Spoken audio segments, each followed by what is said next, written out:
రాఘవ రామచంద్ర, ఈ పాపాత్మల చేతిలో చిక్కుకొని ఉంది. నా ఈ 7 గడియలు రాక్షసులకు జయం ఉన్నది కదా, నన్ను రక్షించు స్వామి. నాయన గారు ఏ భోజనం బండి తీసుకొచ్చినాను.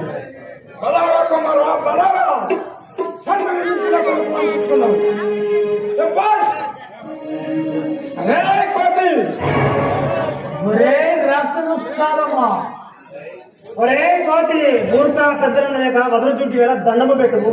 దండం పెట్టినా పొల్లు పలుకుతున్నా, మనం కల్పించుకున్నాం. పొద్దు పెట్టినా దీనికి నేను దండం